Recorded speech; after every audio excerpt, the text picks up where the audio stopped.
Atau mikrofonmu no. Mikrofon. Ya. Anjing, dari tadi ngomong gak denger ya. Iya. Yo. 3, 2, 1. Hello everyone, and we are group one. What? Fuck. Apa? Engkau tak potong. Hello yo. 1, 2, 3. Hello everyone. We are from group 1, and today we would like to present our topics the 20th century literature and the age of modernity. The group members you can see here in the slides, and so we will start with the historical background. Next slide.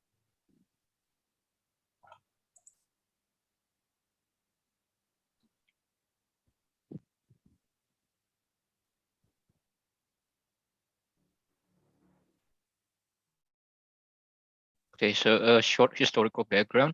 The 20th century began on January 1st January 1901 and ended on December 31 in 2000. There were several events that marked the 20th century, such as the pandemic, the Spanish flu, Black Deaths, and others pandemic. And World War I, World War II, nuclear weapons, nuclear power, and space exploration, nationalism, decolonization, and technological developments, Cold War, and the post-Cold War conflicts dominated the 20th century. Next slide. So the characteristic of literary works at the time, the first one is the modernism. It's a term that identifies a new and distinctive features in the subjective forms, concepts, and styles of literature and the other arts in the early decades of the 20th century until the 1950, especially after World War I. It involves in a deliberate and radical break with some of the traditional bases, not only of the Western art, but also Western culture in general. Next slide. Modernism rejected the traditional Victorian and Edwardian framework of narrative description and rational exposition in poetry and prose in favor of a stream of consciousness presentation of personality, dependence of the poetic image as the essential vehicle of aesthetic communication, and upon myth as a characteristic structural principle. Next slide.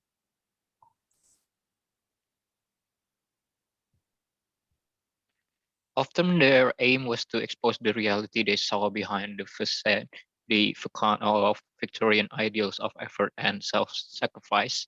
They attacked the materialism of a crass business civilization. They criticize a snobbish status society with its contempt for lower class people. And they also challenge the inheritance of British imperialism with its distrust of foreigners and its lack of understanding for others' culture around the world that European colonialism defined them as inferior. Next slide.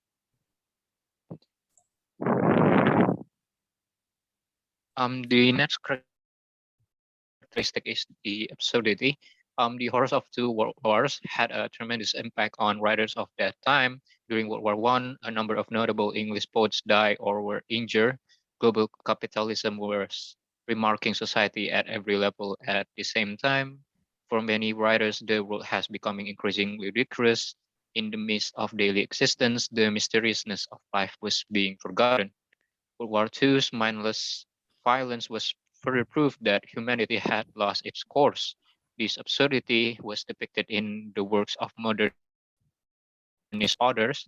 Modern absurdism can be found in the Franz Kafka's The Metamorphosis, in which a traveling salesman is changed into an insect-like creature. So they are skeptical about these changes, and some new perspective on how things were established before started to grow. So basically, they start to adopt on humanity and questioning how future would be like for them, because for at that time, at the 20th century, there are a lot of miserable events, like the pandemic, World War One, World War Two, and the Great Depression, Cold War, and etc. Next slide. And modernist works, for instance, the poetry of Eliot and novels such as A Passage to India may have to the unfamiliar reader a tendency to dissolve into chaos of sharp atomistic expressions, and some critics have deplored their drift towards what has been described as dehumanization, or in short, alienation and loneliness are the basic themes of modernism. Next slide. The next characteristic is urbanization. 20th century shifted away from nature. Cities are explored as a place of lonely crowds and marginalized individuals. The 20th century is known as the century of urbanization. Novelists embrace urban landscapes as backdrops for their stories as more people move into cities in Europe and America. The best known of this is James Joyce's Dubliners, a collection of short stories set in different parts of Dublin, Wolf, and London. Theodore Dreiser and Chicago, Paul Auster, and etc. are all associated with cities in the 20th century. Next slide. The next characteristic is the stream of consciousness.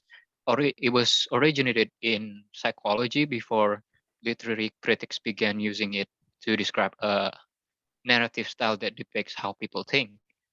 Prior to the 20th century, most literature was structured in a linear chronological order.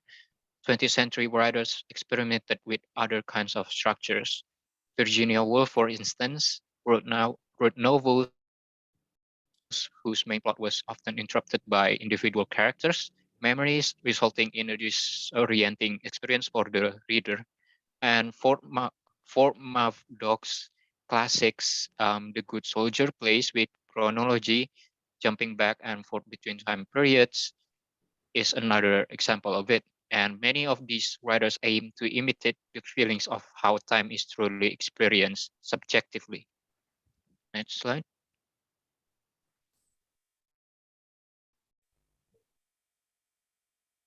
The next one is interior monologue. Unlike stream of consciousness, interior monologue relates a character's thought as coherent, fully formed sentences as if the characters is talking to themselves.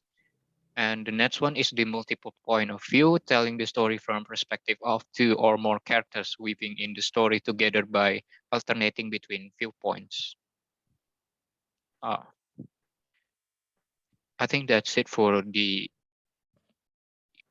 characteristic, and we'll move on to the order itself. Okay, so first, as the authors from the 20th century, we have Wilfred Owen. So who is Wilfred Owen? Okay, so as you can see here, his full name is Wilfred Edward Salter Owen. He was a soldier who was killed in action during the crossing of the Sambre-Oise Canal 1 week before the war ends in France. So Wilfred Owen was a British poet that he was enlisted in the British Army during World War I. And another note here that some of the most influential poets from the first half of the 20th century were voices of protest and alienation, as Hendra has explained before, as they detached themselves from the Victorian tradition. And Owen's poems highlight the realities of war and made people face the horrors of it. Nicknamed anthems of doomed youth, which means which translates where young people were tricked. Well, young people were tricked into joining the army by this slogan and positive messages, while the reality of war is harsh and they could and it's cruel in the field. His powerful sense of solidarity, which with his comrades in the trenches, is portrayed in his poems. And to quote Wilfred Owen himself, "My subject is war and the pity of war. The poetry is in the pity."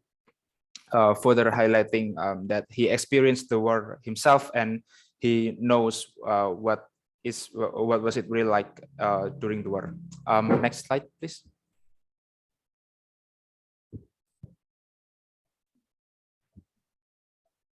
Okay, so maybe some of you have I've known this poem before. It's written by Wilfred Owen, named it was titled Dulce et Decorum Est, where it depicts where a soldier in the trenches, and he faced he faced some kind of poison gas during the war, and basically the soldier it is from the perspective of a soldier who watched as his friends die in front of him, and all the corpses were dangling in front of him, and it was very cruel in the field. Next slide to the analysis, please.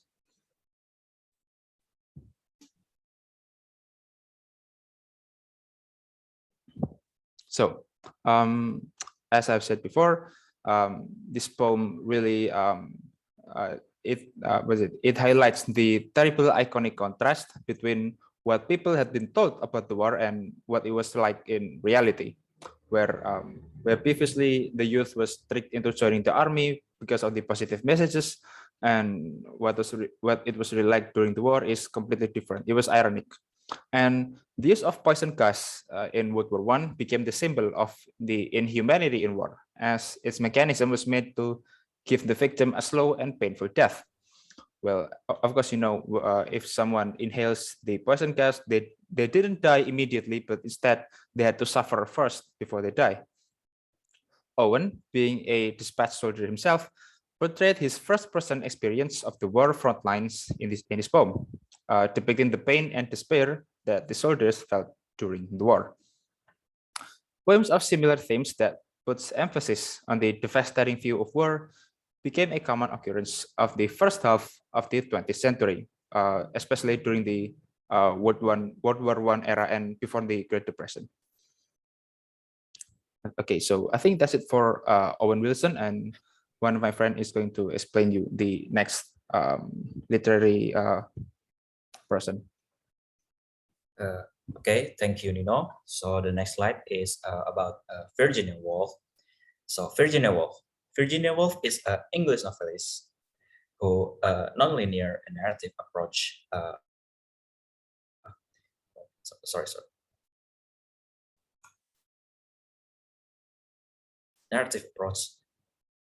This narrative approach influenced the genre greatly. Woolf worked groundbreaking writing on creative theory, literary history, woman literature and power, and in politics and in her novels. Her full name is Adeline Virginia Stephen, born in January 5, 1882 in London, England. And he died in March 28, 1941 in the near Plumstead, Sussex. The cause of death is that Virginia Woolf was drowned herself in March 28, 1941. She was 59 years old at that time. So in Virginia Woolf in 1998, Virginia Stephen also set out to reshape the novel by constructing a holistic structure that includes aspects of life that were missing from Victorian novels. While writing the anonymous novel and reviews for the Times Literary Supplement and other publication, she also experimented with such a work, which she dubbed and she named Membriosa. So next, in 1931, interior monologue and repeating visual are used to trace the inner life of the sixth character in possibly her most radical experimental work. Her place among the great figures of literary modernism was cemented by such a work. Here's one of Virginia Woolf's famous quote: "The beauty of the world has two edges, one of laughter, one of anguish, cutting the heart asunder." Next is Virginia literary works. So Virginia many literary works, and this is the most famous one is Mr. Dalloway. It came in 1925. So Mr. Dalloway is known to be the best known for Woolf greatest novel. So Woolf used the stream of consciousness narrative, which was practically influenced by James Joyce's Ulysses. Many critics believe that in scripting this novel, Woolf found that her voice, which she further refined in her following novels, her style was a reaction to the narrative sorts of much popular Victorian literature, which was linear and deterministic. Woolf, like many other modernist authors, writing within the aftermath of the war, after World War One, felt that such a method didn't really depict life because of the disjointed mess that had been seen. She drew from both Joyce and Markel Proust's understanding of your time and physical psychology to develop around dynamic character that consistently express the truth of their existence on the page. Mental illness may be one of the common theme in Woolf novels, and in the Mr. Dalloway is not in any exception. For example, the battle fugitive or the PTSD wasn't examined closely during Woolf time. Rather, it had been seen as a blanket of diagnosis for any and everyone residual mental effect of war. Woolf, through the Septimus, forced the reader to interact with a battle fugitive firsthand and to grapple with the interior and external effect that it can have. This was something few authors had done before. Woolf herself struggled with bouts of mental disease throughout her life, and a few believe that Clarissa, the character of Virginia Woolf, Mr. Dalloway, meant to be autobiographical about herself, Virginia Woolf. So that's about me. So the next slide would be explained by my friend.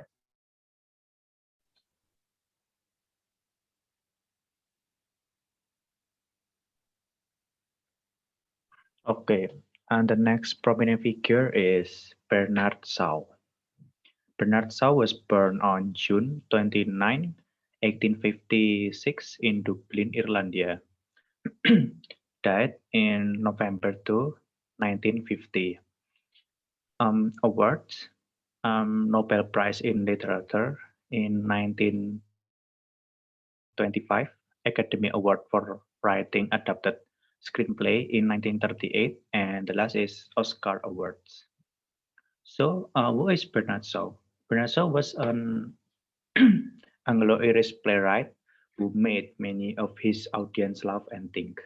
During his lifetime, he created music and drama critics. He became an admirer of the Norwegian playwright Henrik Ibsen, who played in A Doll's House in 1979. Criticized the Victorian tradition of respectability and self-righteousness. Shaw also write plays that made his audience re-examine their middle-class value. Like Ibsen, he believed that their ideas and values must change and grow as the condition of modern life. Next slide. So here is Bernard Shaw's literary work. Pygmalion is a romance play which consists of 5 acts, created by George Bernard Shaw, produced in Germany in 1913 in Vienna.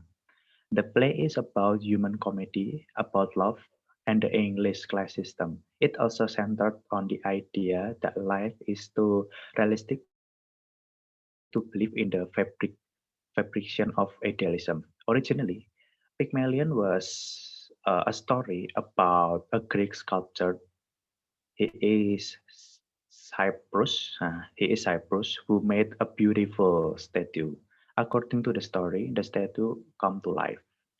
So Pygmalion tells about the story of Eliza, a poor young flower girl who has been disrespected and overlooked because of her appearance and the dialect she speaks. When given the opportunity to learn by Higgins, a phonetician, she decides to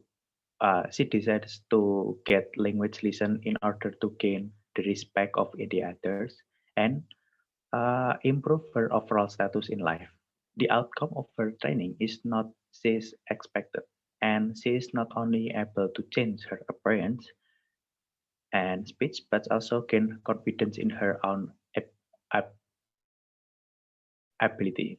Higgins dismissed her absurdly as a successfully completed experiment. Eliza, who now belongs neither to the upper class, whose mannerisms and speech she has learned, nor to the lower class from which she came, and his dehumanizing attitude. I think that's all.